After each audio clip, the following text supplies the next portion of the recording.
of how a transgender athlete spiked the volleyball into her face, ending her athletic career. So great video by that guy about Peyton Mcnabb, who was invited to the State of the Union the other day and shouted out because she allegedly had her athletics career cut short when a transgender athlete spiked her in the face with a volleyball back in 2022. But not only did she continue her athletics career, as that guy very much pointed out, I did a little bit more digging into the story, and it turns out that there's not any actual evidence that the person that did this to her is trans. Now, any story you read about Peyton will say something sort of like Trump did the other night, that she suffered a traumatic brain injury when she was smashed in the face with a volleyball. But as that guy pointed out in his video, she was posting her highlight packages from basketball season 2 months after that happened. The only reason it ended her volleyball career is because volleyball season was over and she was a senior. But something I noticed as I was digging deeper into this whole debacle is that Peyton Mcnabb actually joined Huddle, which is a social media site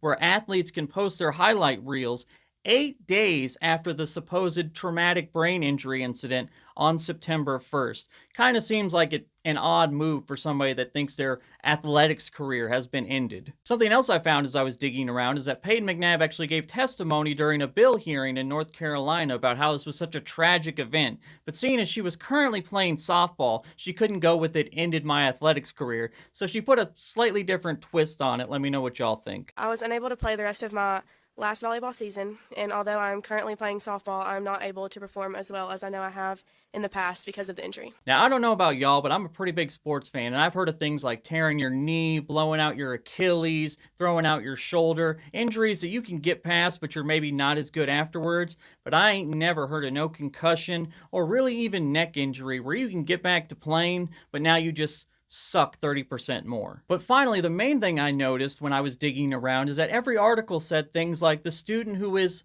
allegedly transgender, or things like Peyton Mcnabb says that the player with the powerful spike was born a man and playing on the women's team. But then finally I found an answer that neither the school where the other athlete attends nor the North Carolina Athletic Association would confirm or has confirmed that this student is transgender, and the student also hasn't come forward. Now, some of you might be thinking, well, she is a woman, why wouldn't she just come forward and clear all this up then? And I would remind you that Amani Khalif happened. Remember when a boxer that all the MAGA people claimed was a man came forward and said, hey, I'm actually a woman. I've always been a woman. Her parents were like, hey, here's photos of when she was little, and none of that mattered. Oh, and on top of that, even the Russian organization that claimed she failed a gender test was found to be deeply corrupt and not even recognized as a real organization by the Olympic Committee for years prior to that, and none of that mattered. Still, to this day, 98% of MAGA will tell you that a man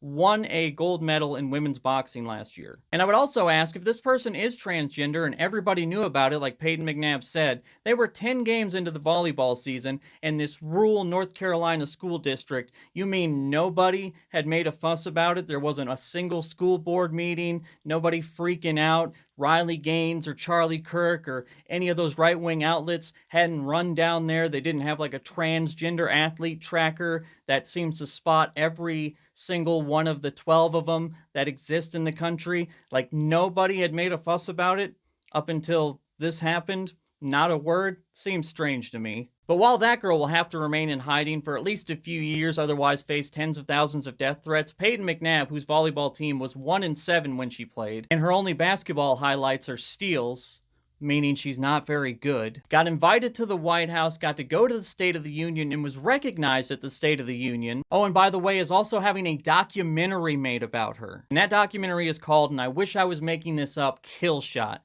How Peyton Mcnabb Turned Tragedy into Triumph. Really?